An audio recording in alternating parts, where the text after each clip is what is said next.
just gotta say you're alone. Try to let go and see where it takes you. I had this belief that you were meant for me. As time passed, I felt in my knees. Was it poison or potion to love these whatever it was made me weak. Before I knew it, I was into it, living the dreams of ecstasy. In your arms and in your place, and without a fall from grace, the mystic grew, took taste in your eyes and in your face, giving the light in my life each time my heart will race, just to be close to you, just to be close to you, just to be close to you.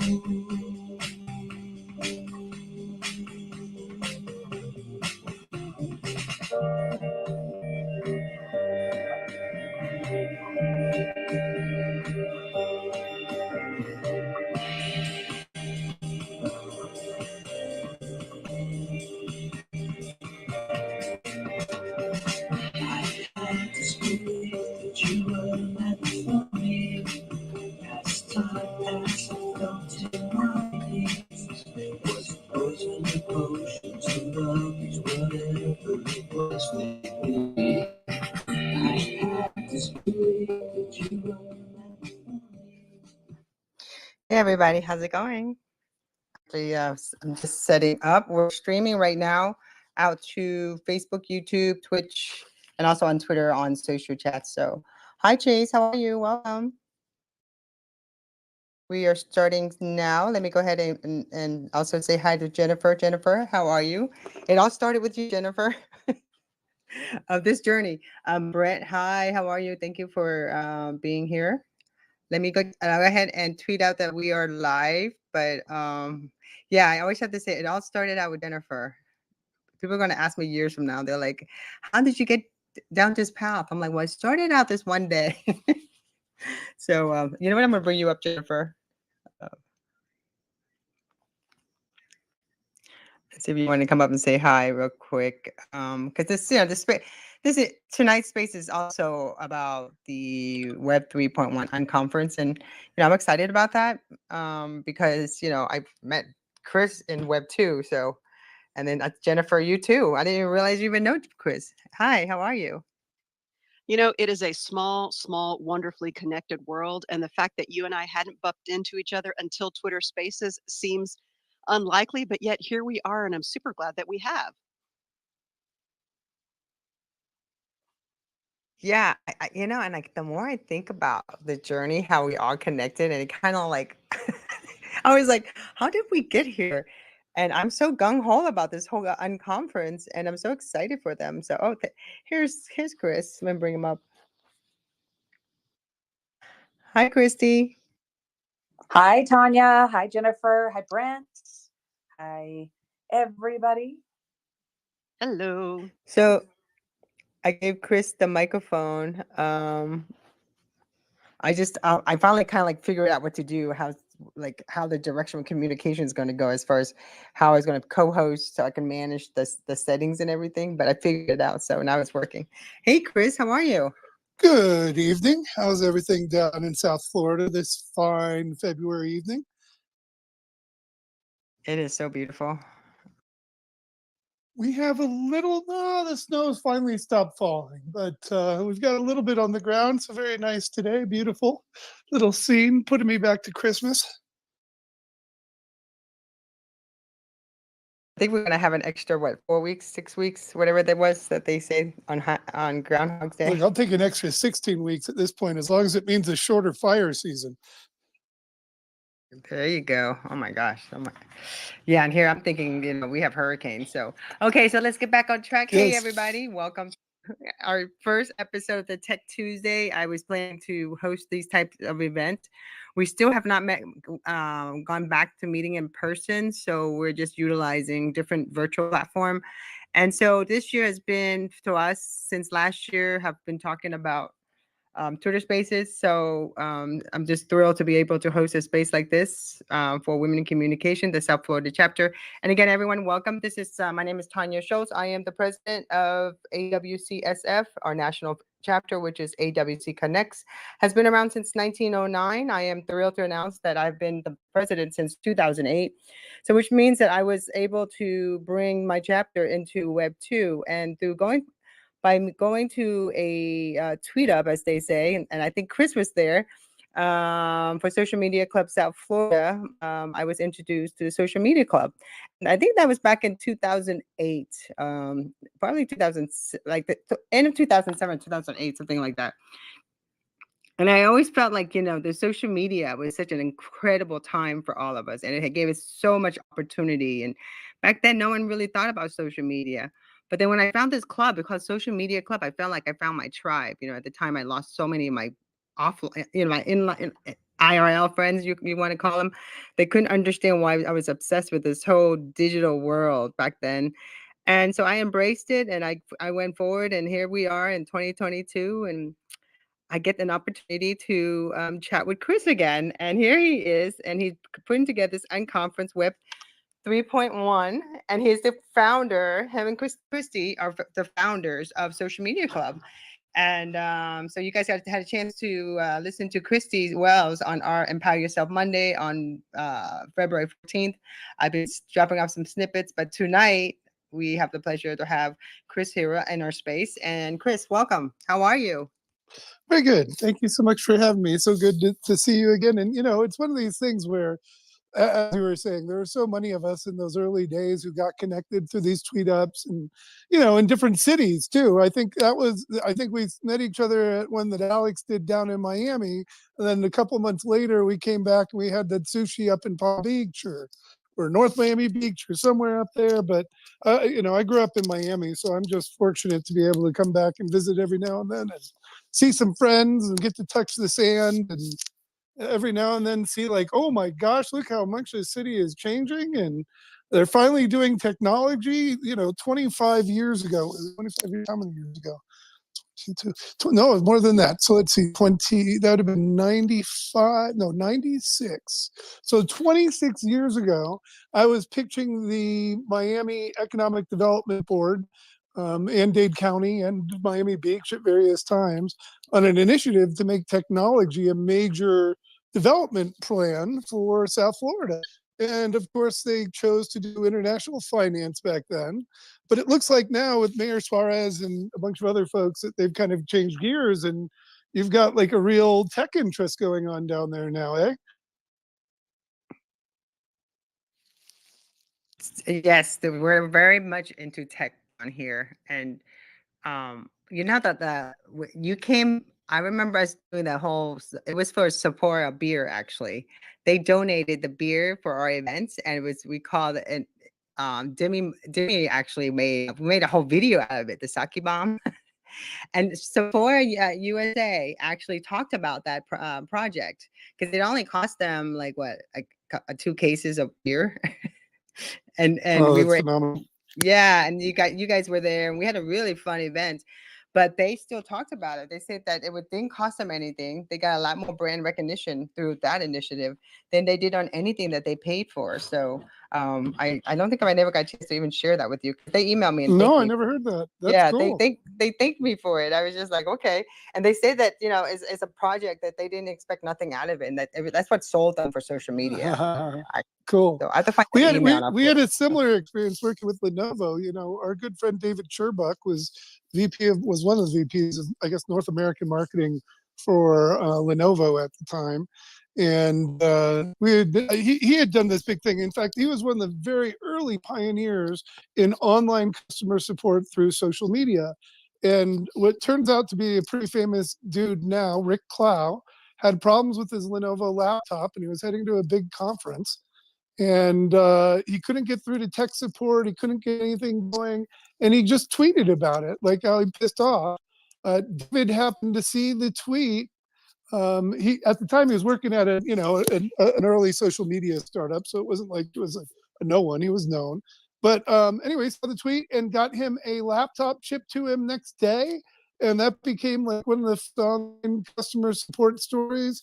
And it was really about him avoiding another Dell hell, was the headlines at the time. David brought us in to help work with some programs with him at CES, the big annual consumer electronics show in Vegas. And we worked on an activation with him. They had put their normal conference booth into a restaurant. And by pulling people together there and bringing all the right people, apparently they got so much extra coverage. CES is a big show in the beginning of January every year. A lot of noise, a lot of announcements for new products and everything. But because of all the bloggers and everyone that came in there, the chairman of Lenovo actually came back and said, this was a massive success. We're so proud of you. And I can't remember what the number was, but I believe he tripled the budget that they were spending on CES as a result of that. And it became one of the biggest activations. And they ended up working with all of their different partners and sales programs. And, we've been very fortunate to be catalysts at very early events. And, that's what we're seeking to do here again, right? It's actually recognizing those key elements of the moment and then bringing a positive human intentionality into the heart of it. And in that way, shaping the outcomes to bring together great people, just like you've been doing with AWCS, right? Yep, AWCSF, yes. Okay. And let me ask you something. Like the moment that you and Chris, you guys had done, you came up. I didn't realize the different name of Social Media Club. When you guys came up with it in 2005, how long did it take for actually you finally realized, oh my gosh, this type of communication is actually, everyone's going to be using this? I mean, did you think that this was going to happen?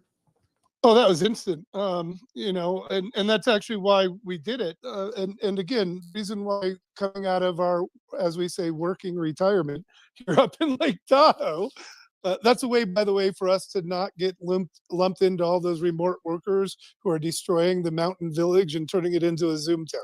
So we call ourselves early or working retirees. But the reason why we did it back to the same as now, the world's about to change in a major way. And indeed, it has in some ways already, just as it did before.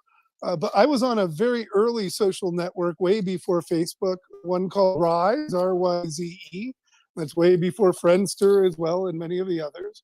And so I had already kind of seen the power of that. And really, my first company down in Miami that I started was called Virtual Community Network, based on Howard Rheingold's book, describing his experience in the 70s on dial-up modems.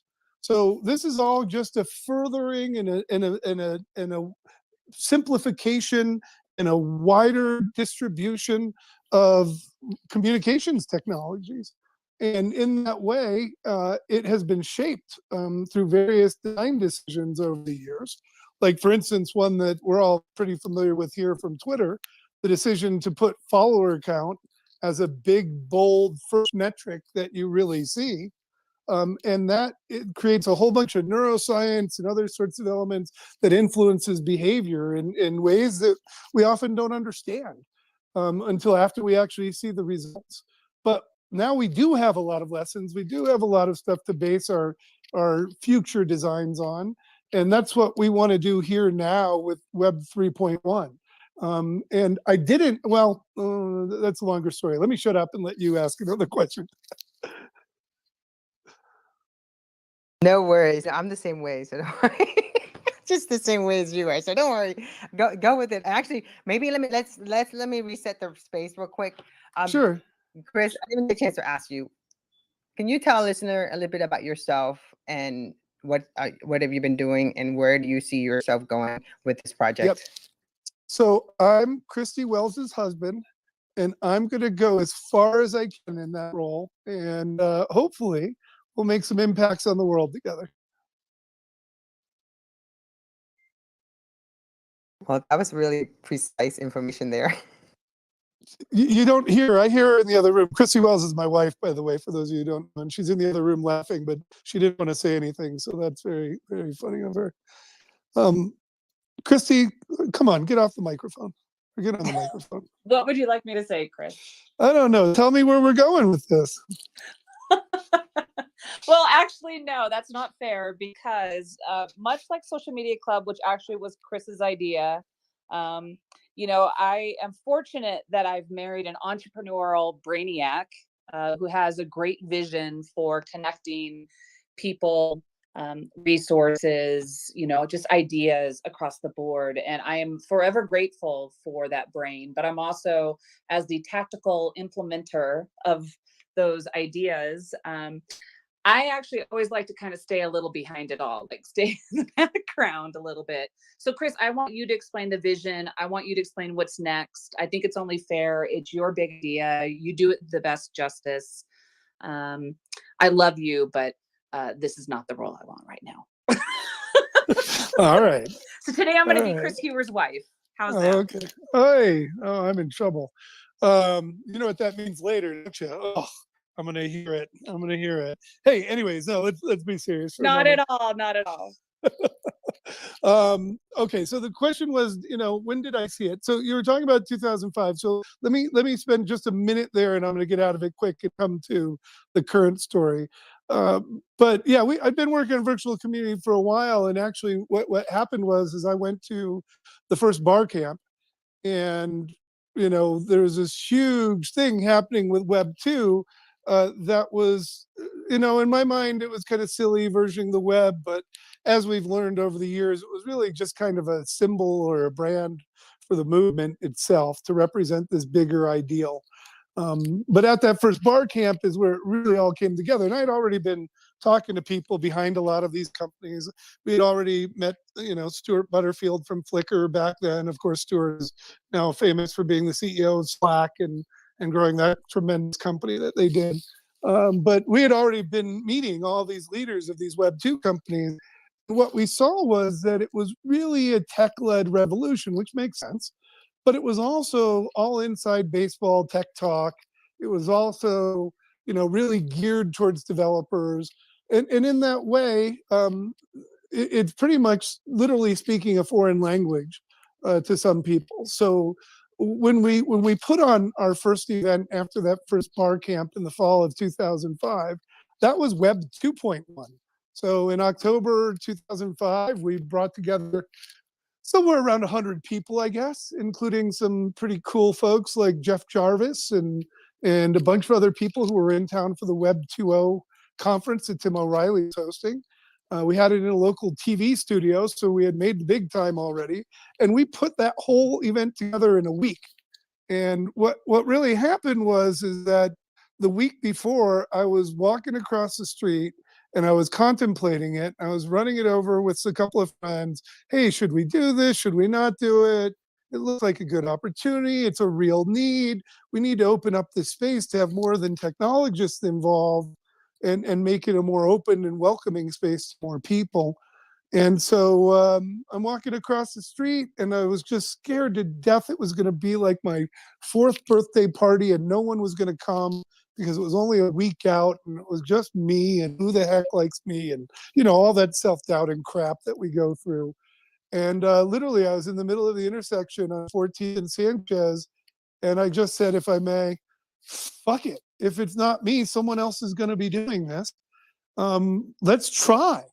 And literally just, finding that inner courage to take that first step is one of the first lessons that we learned to share with other people. And that by sharing that story in the past, over the past, 17 years, almost 16 and a half years, it really hits home for a lot of people. The challenge, the fear, and the simplicity of that one decision and the power of that decision to move forward. And then what we did is that we spent the next, going from there till really about 2011 when I really had to drop out and not be involved in Social Media Club regularly anymore. I went to work at Deloitte at that time and just had too much to do. But for all that time, it was how do we get more regular folks to be able to understand this, to be able to benefit from it, to be able to understand the power. And the reason why I ultimately pursued it and went from this event with 100 or so people put together in a week that, by the way, ended up donating, I think it was around $1,000 to Creative Commons, because not only did we pull it off, but we pulled it off profitably by a few grand by bootstrapping it. Um, and anyways, as we move forward with it, it was really about that I saw the end of our species in our near future. At the time, we were a couple of years out from the Iraq War in 2005, 2006, right? So that was still fresh. 9/11 was really still a big part of our mindset at the time. And we still, well, we had this big problem, and it's worse today, sadly. And I thought we would solve for it with social media, but we didn't.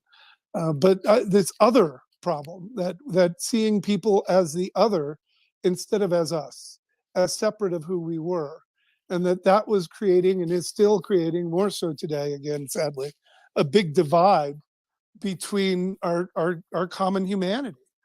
And at the time, and as I've said since, I felt that if we could just see past the differences and find our commonalities, that we could literally save the world by starting to see each other as fellow humans. And that ultimately, it was about investing in nothing bigger than myself I could ever imagine, than trying to do something positive to save humanity, to bring people together, and to help more people live their dreams and give their gifts to the world by being able to access this technology and discover new job opportunities, find a voice, find the opportunity to get a platform to share their ideas, to be recognized for the insights they had, regardless of whether or not, like me, they grew up in a lower middle income family, having government cheese and living on Social Security and all that stuff, or if they had some other kind of privilege that gave them a better leg up. And so that's, I knew it before I even got into it. I knew it. Actually, when I really knew it, there's a very simple answer to that, and I'm going to shut up now and we can move forward.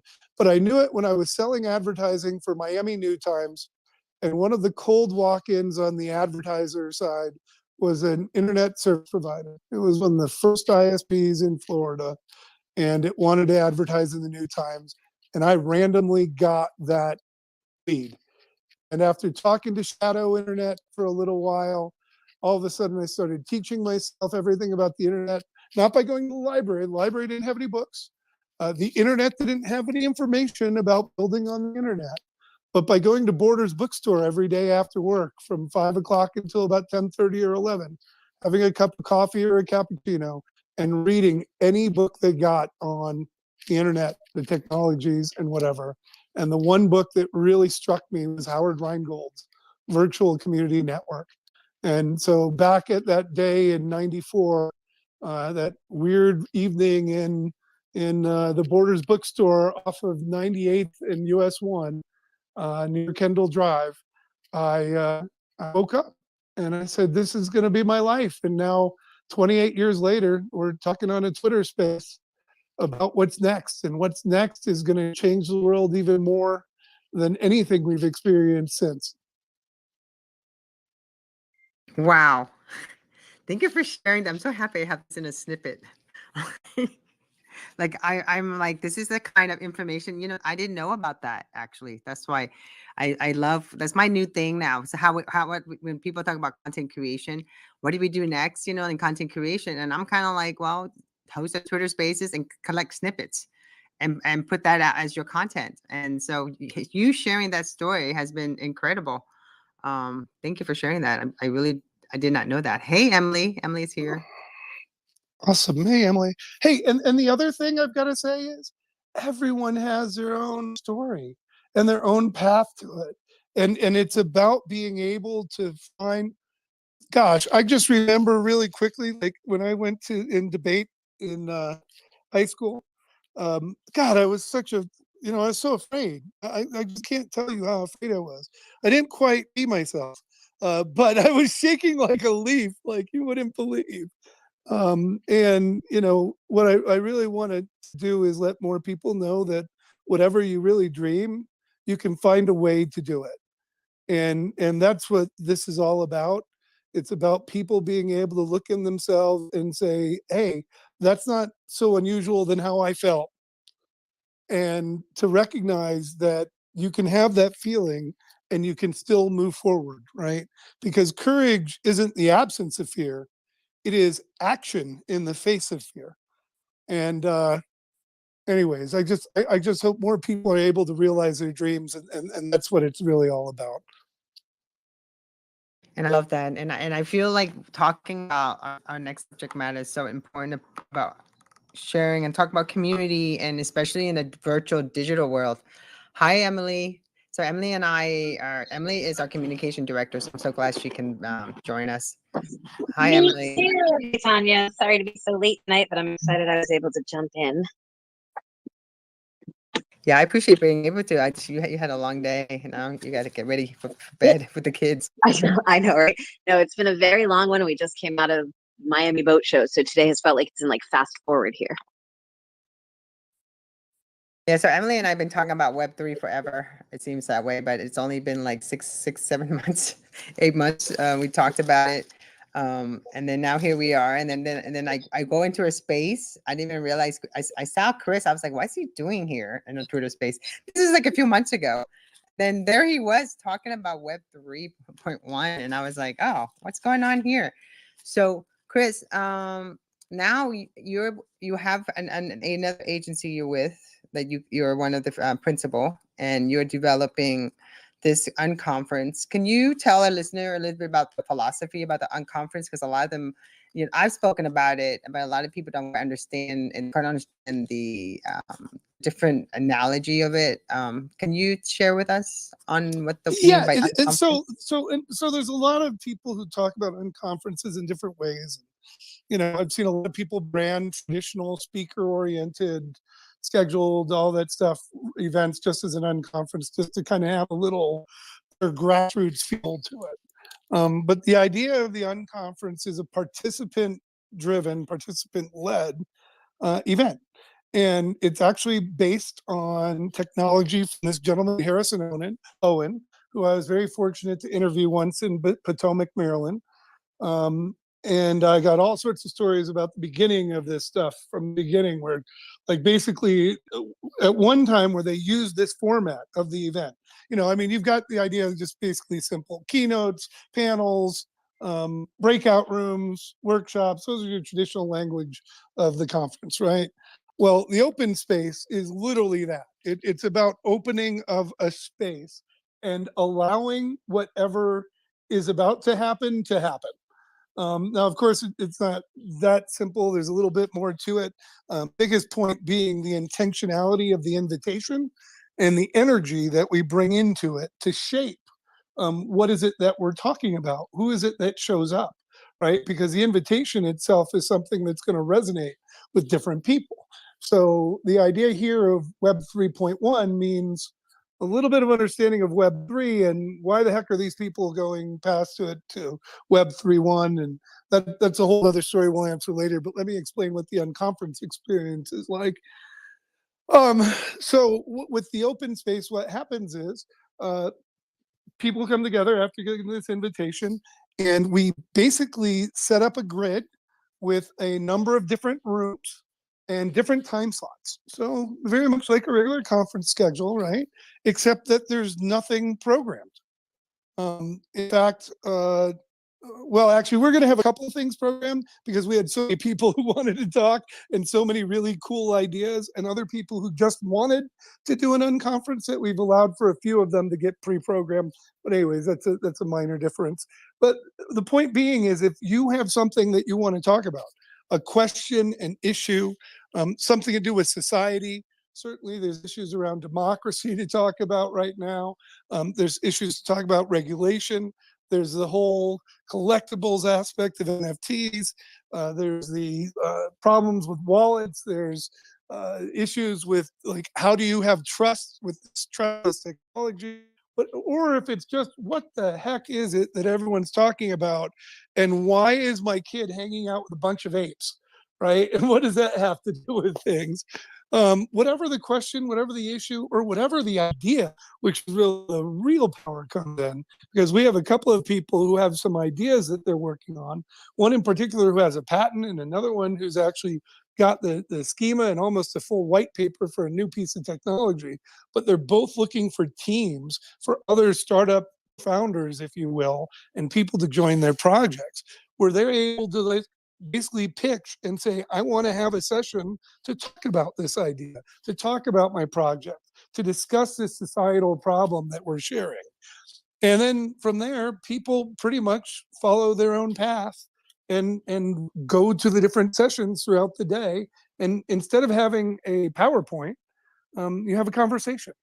And the idea there is that it would ideally be, although we're online, but ideally it's a conversation in the round where we're all seeing each other's faces, where we're all able to be in that same space together, and literally sharing breath, like prana, if we get into the spiritual energy side of this.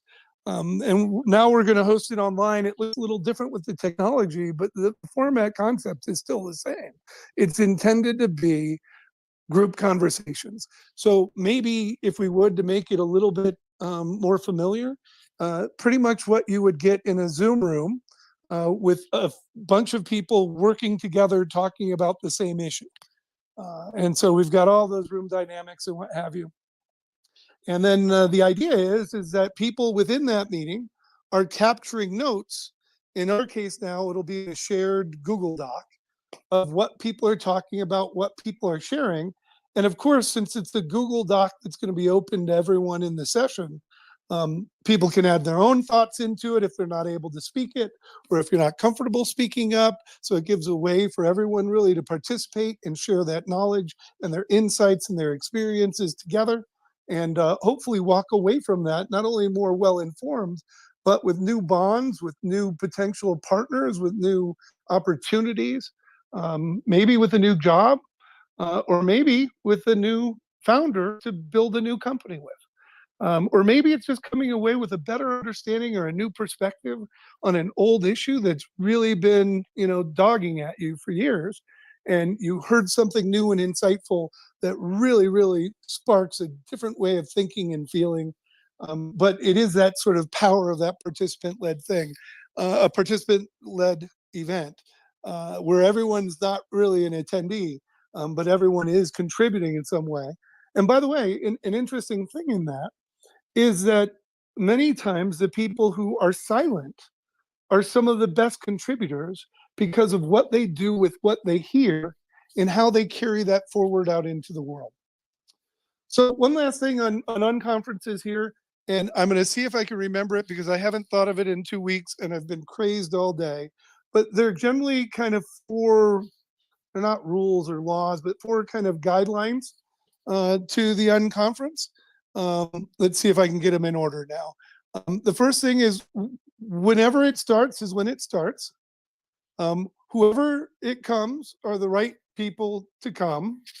Oh, Christy, do you have any help for me? No, you don't have any help for me. Whenever it starts is the right time. That was the first one. Okay, so whoever shows up are the right people. Whatever happens is the only thing that could have. There we go. Whenever it starts is the right time. Yeah. And when it's over, it's over. Yes. Or when it's over. That's Sorry. it. That's it. Yeah. All right. So let me do that again from the top. Thank you very much, Christy. I appreciate that because I want to really convey it. And I don't have it in front of me because I'm actually away from my laptop for the first time in 12 hours today. And it feels good to just sit down. But whenever it starts is when it starts. Whoever comes are the right people to be there. Whatever happens is the only thing that could happen. And then whenever it's over is when it's over. Now that said, we got to hold a little bit of timing on this, particularly with online events, because we have to, have some respect for the next people. And, we typically try to keep it under an hour. So the sessions will be about 50 minutes each. And then there's one last thing. If you're not contributing value where you are, go somewhere else. It's called the law of 2 feet. And it's really just based on the idea that you have permission if you're in one of these sessions and it's not what you wanted, or you're not getting what you wanted, or you wanted to do something else, go to one of the other sessions in one of the other rooms and participate or listen there. And feel free to do whatever it is so that you are responsible for your own experience. Well, And can I add to that, Chris? please go Actually, ahead. just real quick, I think that part alone is probably one of the most important Yes. pieces of the Unconference, because it's setting the expectations for the day and what you're going to get out of it, right? Whereas a regular conference, you see the schedule, you know the speakers, you kind of have an idea, they know what they're talking about.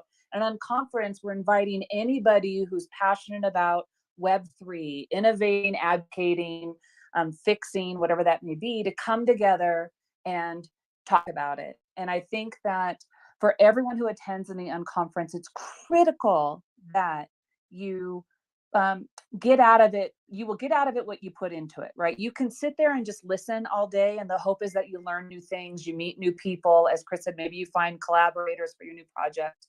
But I think that part of, if you're not getting out of a session what you'd like to get out of it, go and find another session and learn. And it's not that session you were in was bad. It just wasn't giving you what you needed. And maybe what you need to do is actually then go back and raise your hand and say, I'd like to launch a session about this. And that starts a whole new conversation. I think there's lots of opportunity, and I think it's been a wonderful thing to do in real life. I'm actually fascinated to get this in a 100% virtual environment. But I think the opportunity to go from room to room and learn and soak in as much as you possibly can is really great. Yeah, I guess the last point on that being that it really is the seed of this idea that we are each kind of responsible for ourselves. And so it was a really great point of putting that into action. And to connect the dots a little bit more to Web3, one of the major shifts that we really understand that's happening today, and it's a little more subtle, and maybe I'm a little more geeky and business strategy talk, jargon, whatever, but we really feel that we're going from what has been the sharing economy, i.e. Airbnb and Lime and that sort of stuff, into the co-ownership economy. It's a very subtle but important difference of ownership, because with ownership comes more responsibility. And that's actually one of the biggest challenges we're going to be facing in the adoption of Web3, because we're going from the lazy web, where you don't need to remember a password because you sold out your soul and your information to Facebook to make it easier for you to actually just log into another site, where you're going to be responsible for doing a lot of that work yourself. And in particular, for managing your own assets, your own wealth. You know, the idea of a crypto wallet, I see there's a few NFT fans in the audience right now who know this, and others, and probably don't think it much of a big deal. But for a lot of people, the idea of having to store a 12-seed passphrase, and if they lose it, they'll lose all of their money with no recourse, that's a lot of weight. That's a lot of responsibility. And so we're going to see how this evolves, and it won't be that hard forever. But there are a lot of challenges with unlocking the real potential and the opportunities within this emerging technology. So our hope here with Web 3.1 is manyfold.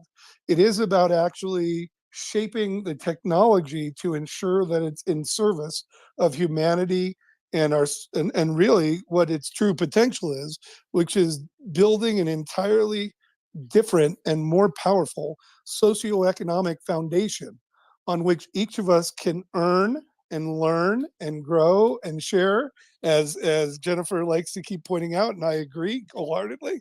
But it is an entirely different way of transacting value, and it's going to it really will reshape the world. It already has. And I could keep blabbering, but I'm going to shut up and let you ask a question instead.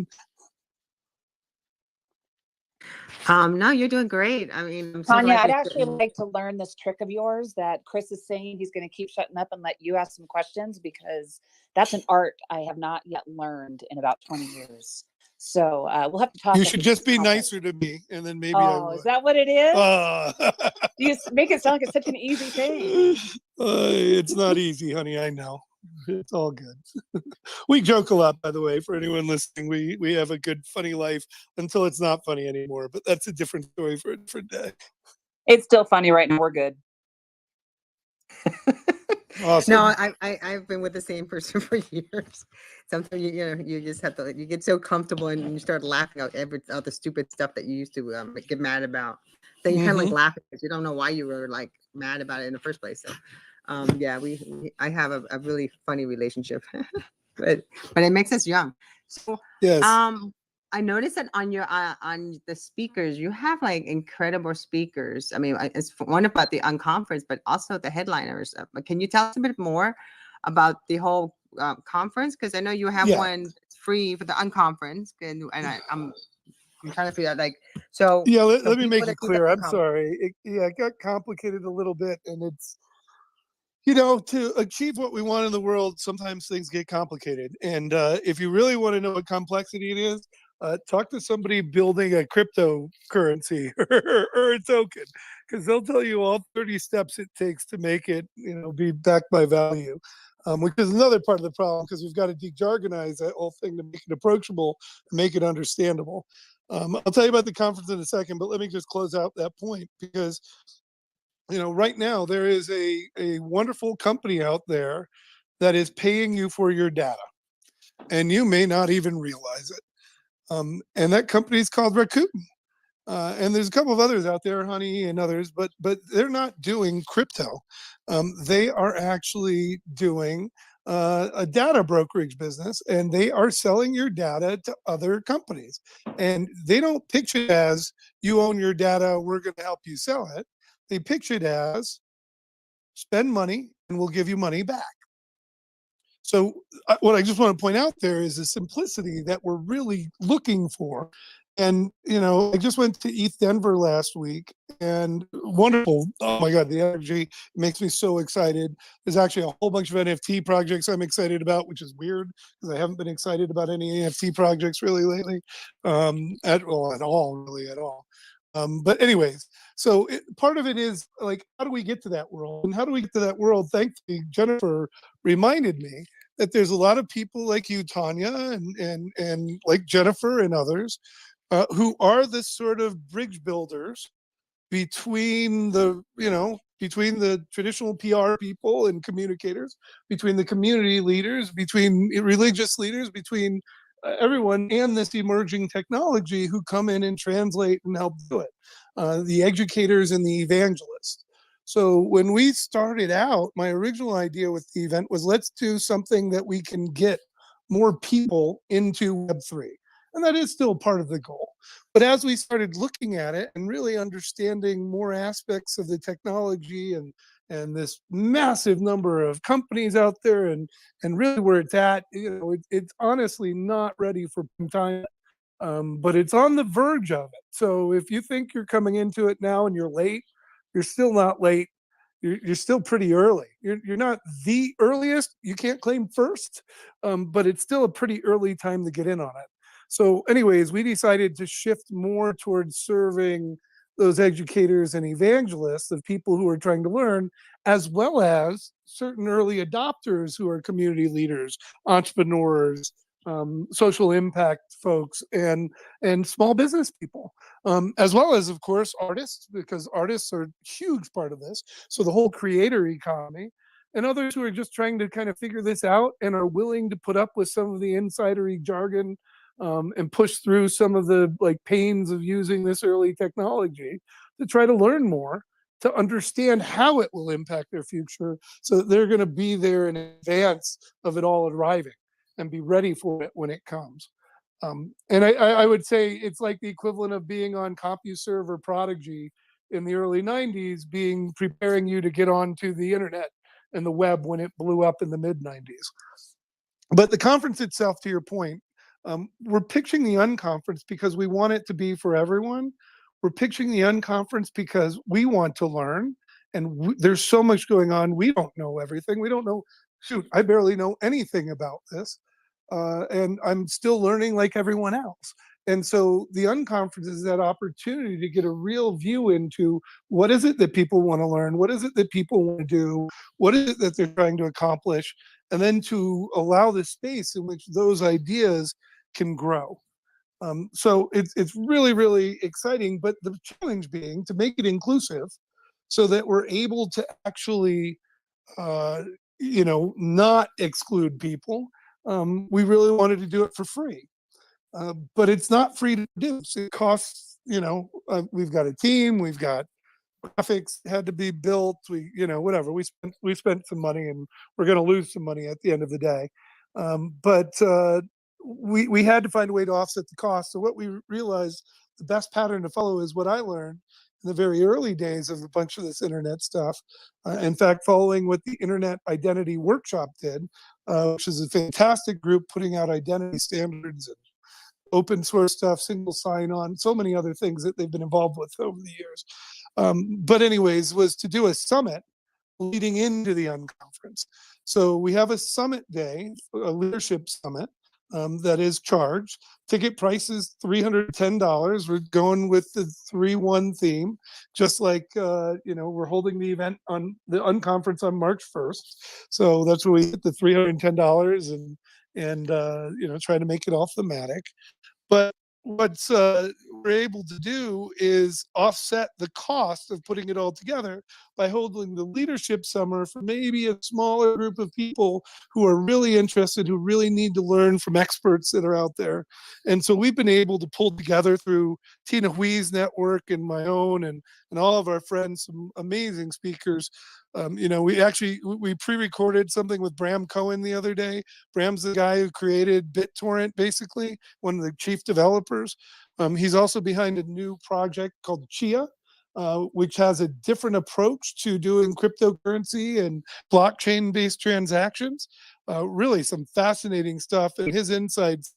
You'll see them first thing in the morning because we have it going to be rolling as people roll into the leadership summit at 8 a.m. on Monday, the 28th. And then followed by that, after we get the whole thing underway, we've got Brian Solis, famous author. He's now at Salesforce as like the innovation guru over there, or one of them, because I know there's a lot of innovation folks over there I really love. And of course, Jennifer, who's on this show right now in this space, Jennifer Navarrete, e-podcaster, is going to be talking about podcasting in Web3 and some really interesting things that she talked to me about. I'll let her tell you a little more about her session here in a moment.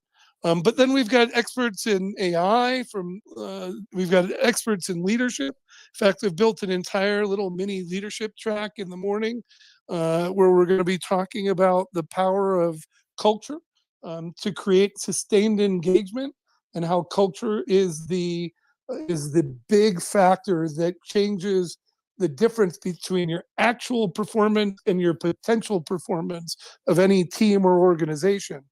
And when we really get into it, it turns out that the catalytic element there is co-ownership. So as we look at Web3, we think it's really important for people getting involved. And I'm going to drop a couple buzzwords perhaps.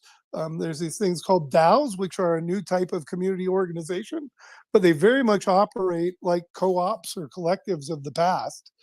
They just have a technology basis upon which they operate, and a couple of obviously new cultural nuances. But understanding organizational culture and how to create sustained community engagement is essential for these types of new community organizations, for these new guilds, really, is how I look at DAOs. And there's a bunch more to talk about on that. And then, of course, getting into some of the more specific stuffs about NFTs. We've got the one of the co-founders of Coco NFT, something maybe you probably haven't heard about yet, coming out of Vancouver, out of a hackathon up there. They actually are able to turn your Instagram photos into NFTs and make them available for sale, right? So that's the sort of cool stuff that goes back to that. How do we make something simple for everyday people to use where they can get involved?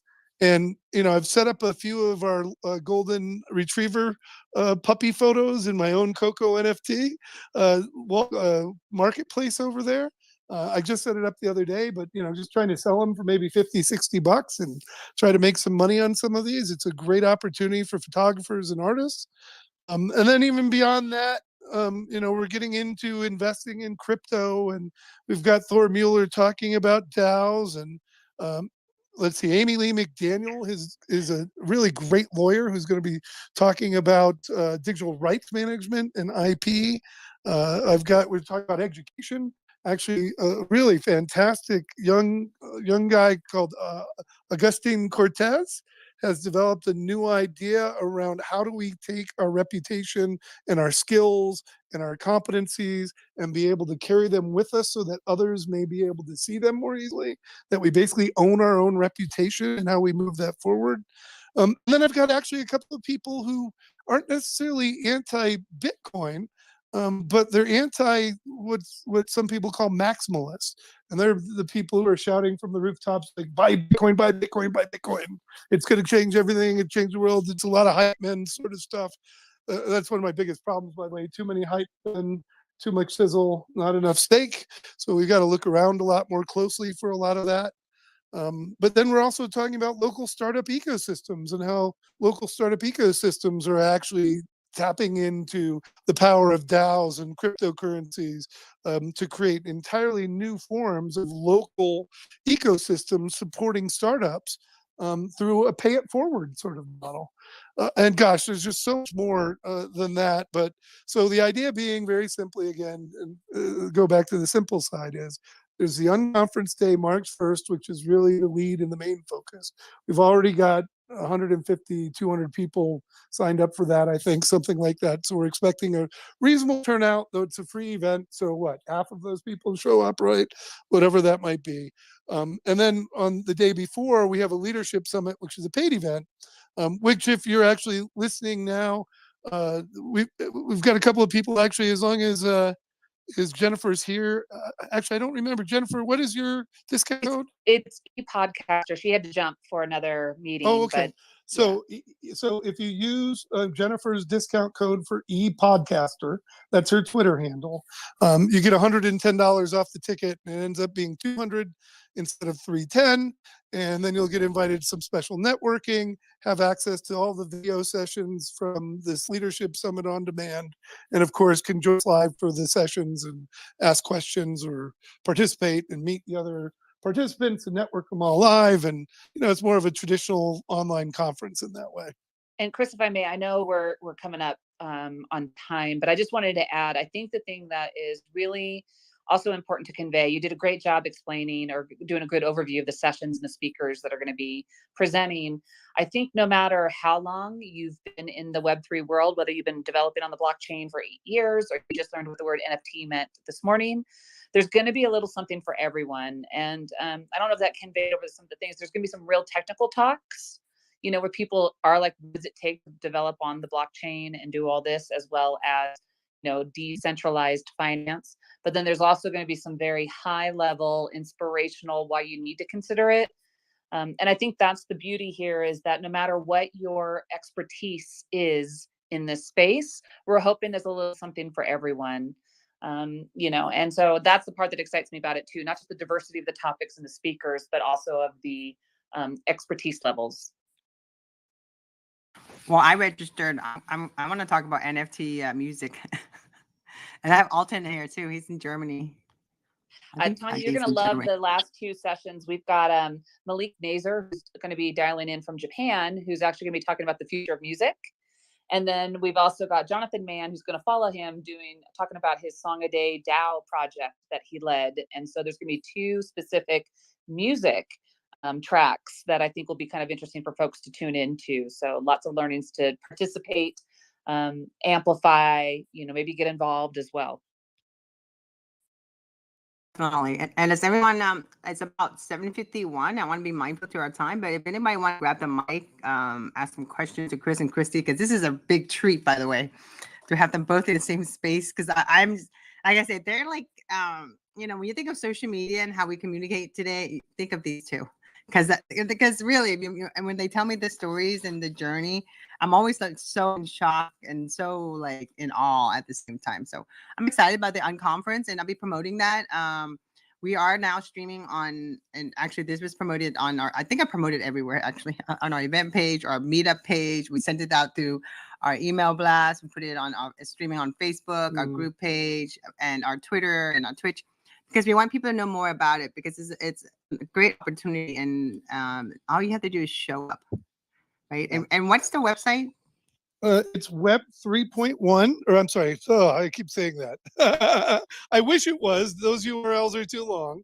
For the short side, it's Web 31, and I'm going to give you the bad version I should never name, but Web 31.xyz. And to that point, though, Tonya, thank you so much for sharing it with everyone. And again, what makes it, look, there's days and bad days and a lot of this stuff. There's a lot of struggle in herding cats and doing all that stuff. But the one thing from all of our work with social media and connecting with people over the internet is that we have a global family that includes people like Tonya, who, even though we don't speak for 2 years or whatever time it might be, see her face again in her avatar and hear her voice. And, it's just like that 16 years ago. And they're all of these amazing people from around the world. And they all come together because of our shared values. Not quite religion in any way, but the idea of sharing is what brought us together with Social Media Club. And I don't know what that core principle is going to be, except that it's caring about others. And so maybe it's we're evolving from sharing to caring, and all that's still to be determined. And I'll figure that out when people kind of tell me what they feel from it.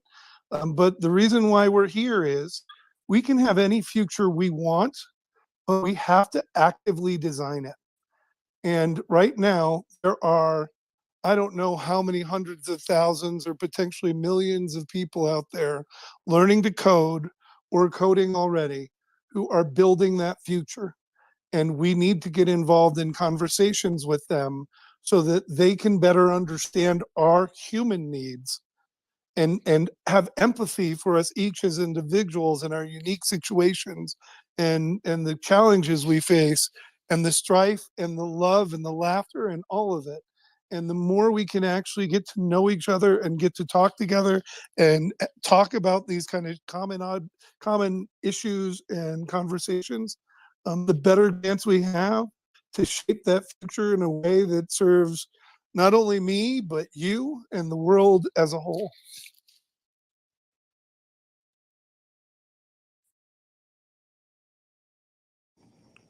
Hi, Michael. Did you have a question?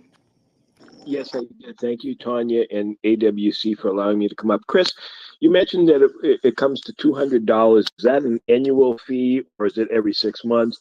And in addition, is there any other financial charges that the person would have to pay once a month for other kinds of information, or is it just the $200 because of the discount instead of the $300? Yeah, that's a great question. And so this is really for this event and then access to the library. We actually have been exploring and plan to further explore what comes of this in terms of a sustained community. And really what that is dependent upon is what we hear from people afterwards. Um, with the well, let's see, how do I talk about this?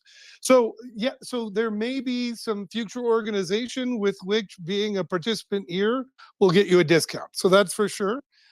We had actually looked at creating the community alongside this, and it's just unfortunately too expensive, too complicated.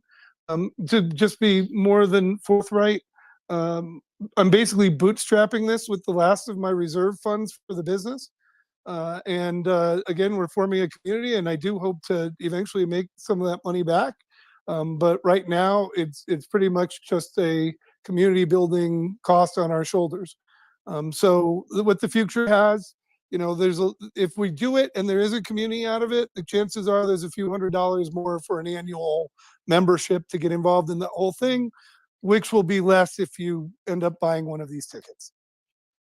Thank you very much. That answered my question. I'm going to step down and go back to listen so somebody else can. Well, thank you so much for joining it. I really appreciate you coming up at all and taking whatever it is we're sharing back to, your community, your network, your friends, and your people. Anytime. Appreciate it. It's a great space. Take care. Thank you. Well, I'm excited about it because I'm definitely getting it. So, yeah, because, like I said, I haven't felt this. I think I talked to Christy about this. I haven't found this much excitement in a while, because when in the early days of social media, I was just obsessed. I learned about everything Yeah. and the research it. And then now you get to Web3, and then I'm kind of like, oh my God, there's a lot going on here. I'm not even sure where to go. But then the whole process and the way, how I understand Unconference, which is what you just described, is incredible, because, where I can literally learn so much from, leaders in their own way, and also collaborate and also share my knowledge at the same time. I think that's the best part about this. Yeah, really is. We're not just a bump on a log, or cheeks and seats, or whatever else you want to call it, right? We're actually, contributing to everyone else's experience through our very presence in those rooms. Hi, Brent. Hi. I feel like when you're in the Twitter space talking about a conference, you can shop well on Twitter spaces. Oh yes. Oh, for sure. And actually, again, I mean, I was in Clubhouse early, and then I was like, I don't have time for this. And then I've went in a few times, but I really like Twitter Spaces so much better, for so many different reasons. And Because I was able to listen to the Twitter space and go snag a free ticket for the conference. Awesome. Yeah, and then we also have, thanks to Jennifer Navarrete, we've recorded a few episodes that are up, and I'm actually now going to be publishing them. We just started today to publish them again to the Web31 Substack. So that's available through web31.xyz as well. And so, there's a lot of actual good educational content out there. One of the challenges, though, as you know, is with an hour and a half show, it's really hard to go back and listen to the whole thing. So I'm also working on solutions for how do we extract pearls of wisdom so that we can get like that really juicy, nutrient-rich bit and make that more accessible. And so, as we start looking to community and the other stuff, we're already working on a resource library for our community members that will be, much more focused and accessible and easier to go, like, I've got a question about XYZ. What is XYZ? And go find that and learn that, instead of having to listen through 3 hours of audio to maybe get to that insight. This is fantastic. So it's about 8 o'clock. I appreciate everyone for being here. Let's go ahead and do some closing thoughts. Emily, we're going to go ahead. How are you doing? Did you want to ask any questions? She must be, there she is. I'm here. I'm just an active listener tonight, but I am super excited about the Unconference, and I do plan on snagging my ticket overall. And I'm psyched about this. This is actually the first Unconference I've heard about in this format. So I love a good conversation, and I'm going to be there. I'm excited about this. Awesome. Looking forward to it, Emily. Thank you so much for all you do with AWCSF and continuing to make this happen. Thank you. And thanks for all you're doing. Yeah, this is amazing. I love this community. And Chris, any closing thoughts? Nope. Just again, it's Web31. That's web31.xyz. Stay abreast of what we're doing. Follow the Web31 hashtag, and we're going to be sharing a bunch more audio and video. I've got an interview that I did with WordPress's founder, Matt Mullenweg, that we're going to be releasing later this week, leading up to the event. We've got an interview I did with Jonathan Mann about prior to his NFT mint day, about leading up to that gets into some really interesting things about some of the internal psychology of purchasing an NFT and why people are motivated by it and how that all works. It's really a fascinating sort of journey to watch. And so we'll have some more stuff we'll be sharing later this week that hopefully you'll get a chance to check out. And of course, we really appreciate it if you're supportive of us at all. The best way to support us is to share a couple of the tweets and the links, and help us get the word out to more people, because it is through that word of mouth that we're able to really touch people in a way that's more meaningful, and enable them to understand why it's important perhaps for them. So wherever it's important to you or interesting to you, if you could just share that and share our link, I'd really be forever grateful. Fantastic. Thank you so much. And Christy, did you want to have a closing thought? I'm just going to say exactly what I said to Chris on our wedding day and my vows, and simply ditto. I freaking love you. But by the way, that is literally what she said. So I have it on tape, and she got it out pictured before her I doing did. that. Well, when you're marrying somebody who is gifted with the word, as you all are hearing right now, like he's a hard act to follow. So I just keep it short and sweet. Thank you, Tonya. Thank you, everyone. I appreciate your time tonight. Yes, thank you very much. Thank Really you, appreciate it, everybody. Tonya. Great to reconnect. Good night, everyone. Great.